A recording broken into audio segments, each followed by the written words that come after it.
সংসদ নির্বাচনকে ঘিরে জামায়াতের ব্যানারে যে 11 দলীয় রাজনৈতিক ঐক্য গড়ে উঠেছিল তা আর টেকসই হচ্ছে না। কদিন আগে বেরিয়ে গেছে খেলাফত মজলিস।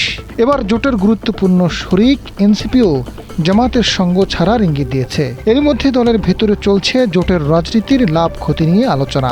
একই সঙ্গে কওমি ঘরানার ইসলামপন্থী দলগুলোর সঙ্গে নতুন রাজনৈতিক সমঝোতা এবং আসন্ন স্থানীয় সরকার নির্বাচনকে সামনে রেখে বিকল্প জোট গঠনের সম্ভাবনার উপর গুরুত্ব দেওয়া হচ্ছে। দলটির একাধিক নেতার ভাষ্য, এনসিপির লক্ষ্য একটি বৃহৎ জাতীয় রাজনৈতিক শক্তি হিসেবে আত্মপ্রকাশ করা। জামায়াত নেতৃত্বাধীন জোটে থাকলে সে সুযোগ সীমিত হয়ে যেতে পারে। বিপরীতে নতুন কোনো রাজনৈতিক প্ল্যাটফর্ম গড়ে উঠলে সেখানে নেতৃত্বের জায়গা থাকতে পারবে এনসিপি।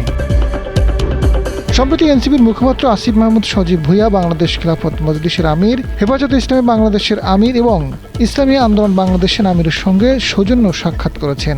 এসব বৈঠক ঘিরে রাজনৈতিক মহলে নতুন জোটের সম্ভাবনা নিয়ে আলোচনা আরও জোরালো হয়েছে। যদিও আসিফ মাহমুদ জানিয়েছেন, বিভিন্ন আলেম ও রাজনৈতিক নেতার সঙ্গে তাদের নিয়মিত যোগাযোগ রয়েছে। স্থানীয় সরকার নির্বাচন নিয়ে কোনো সমন্বয়ের বিষয় থাকলে সেটি হবে দলীয় সিদ্ধান্তের ভিত্তিতে। ইসলামী আন্দোলন বাংলাদেশের যুগ্ম মহাসচিব হাফেজ মাওলানা শেখ ফজলে বারী মাসুদ জানান, এনসিপির সঙ্গে বিভিন্ন সময় আলোচনা হয়েছে। তারা আগ্রহ দেখিয়েছেন, তবে তারা নতুন উদ্যোগের সঙ্গে যুক্ত হবে কিনা তা এখনও নিশ্চিত না। আগামী 3 আগস্টের মধ্যে প্রস্তাবনা হেফাজতে ইসলামের কাছে লিখিতভাবে জানানো হবে।